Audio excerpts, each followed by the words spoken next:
It's Jeff and Wilma at Budrum. This beekeeping video is entitled A Donor Feeder Hive. Now we have here a donor feeder hive. I think every beekeeper should have a donor feeder hive that they can draw on any time to get a frame of brood. Especially during swarm season, when you might want a frame of brood really quickly. The idea of getting a frame of brood out of a strong colony can be quite daunting, especially if you've got one or two honey supers. So to get into the brood, you've got to remove those honey supers. You've got a lot more bees flying around, a lot more chance of the bees being cranky and attacking you. It can be quite a big job to get a frame of brood. In the case of this hive, you can see here it's not a full box of bees. So we have a one frame gap over the side here, and even this frame, the last frame, doesn't have many bees in it. Now, the queen in this is an older queen, right? Now you can have it like this for a long time. You can just keep it at this strength as long as you like, really. For a beginner beekeeper, this would be ideal because you can continually go into this colony and have a look at your brood and become familiar with your brood. Every beekeeper needs to become familiar with the brood, get practice at finding the queen. The more times you look into the brood, the better you get at finding the queen and being able to read the brood.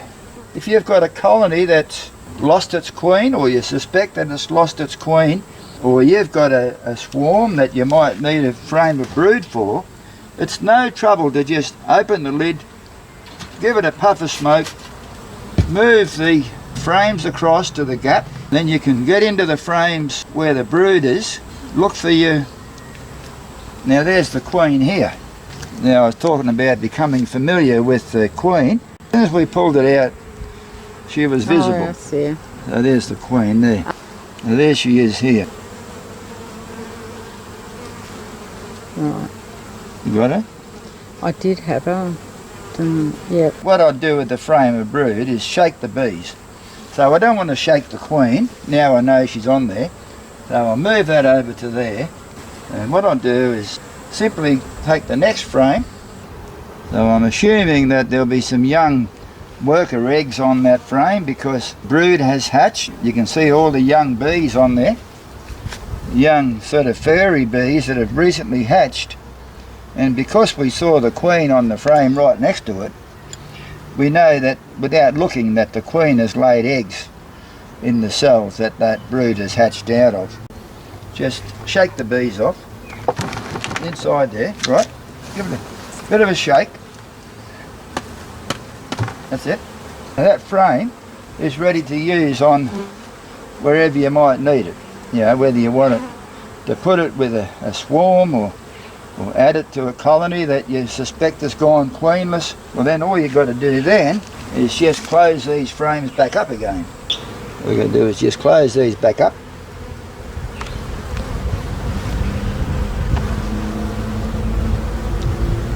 And then away you go.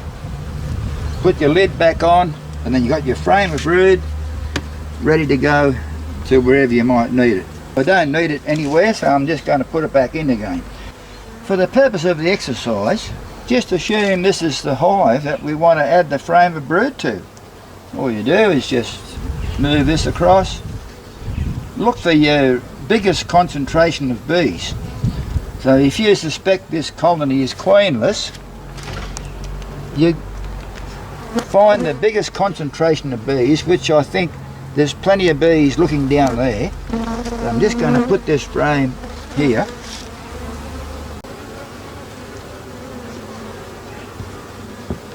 Close them back up again.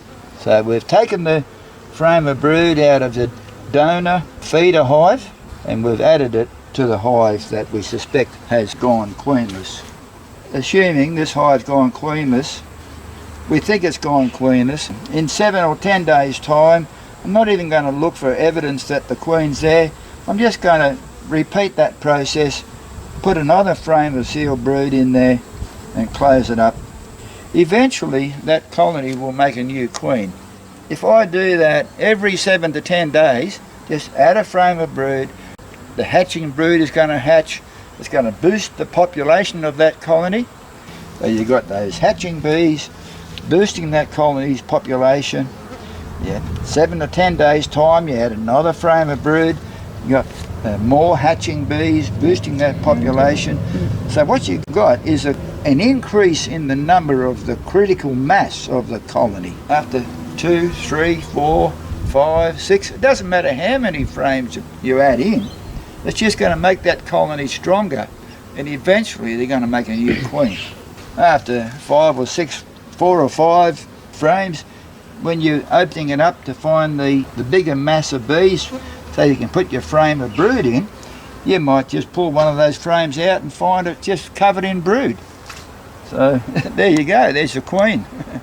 Now this feeder hive could just be a swarm that I've gathered. It could be swarming season, or it could be a split that you've taken out of a strong colony. But a feeder hive is really handy to have in a case where you need a quick frame of brood. I told somebody on the phone that I was going to make this video and I was going to time how long it takes to get that frame of brood, but I don't think I need to do that because you can see how quickly it takes. Just give them a puff of smoke, take the lid off, move the frames across, pull your frame of brood out, shake the bees off, and you've got it. Now another thing that's ideal for beginners is on our back veranda, and I'll show you what that is.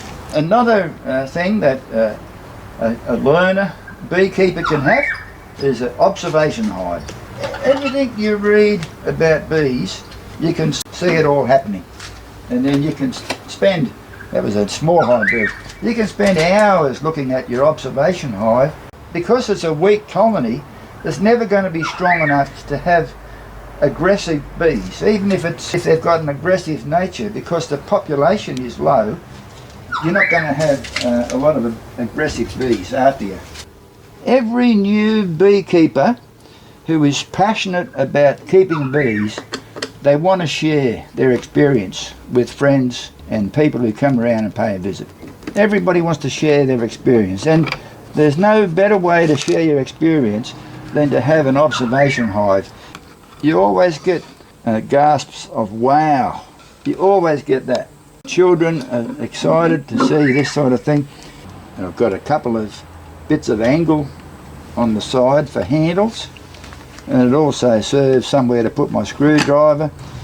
I've got an entrance on either end, so you just close the entrance up. When you want to turn it around, you can just open up one entrance and close the other. So I've got breather holes on one entrance so that I can close it up at night. If you want to take it somewhere to do a talk, you can do that. So all you need is just one frame of brood, bees and a queen in the middle. A frame on each side, foundationless frames, and the bees are going to just build worker comb on those two frames. You can see the building process taking place. You can see everything that the bees do. They're communicating with each other, they're festooning to make the wax, defending against small hive beetles, so they'll corral the small hive beetle to go between the perspex and the wood. If you're handy with woodwork, you can make the wood part of the hive, and then all you need is go to a glazier and get 2 bits of perspex cut to size. The lid fits around the perspex, and then this sheet of ply fits up to the lid, and then it covers the perspex. So you have your perspex screwed down with countersunk screws so that the screws don't stick out, and then you just have 2 screws holding the ply, one each side, and then that keeps the light out of the hive so that it's completely dark inside, and then they can just see the light through the entrance. All you need by way of a queen and a colony is a queen that you're likely to re-queen. So if this queen is getting a bit old and you think, oh, it's time to re-queen the colony, just use the queen and a frame of brood out of that colony, because there's no pressure on that queen to perform. The house bees aren't going to want to supersede her because she doesn't have to lay a lot of egg. I think I've covered everything, so thanks for watching. We'll catch you later. Bye. Bye.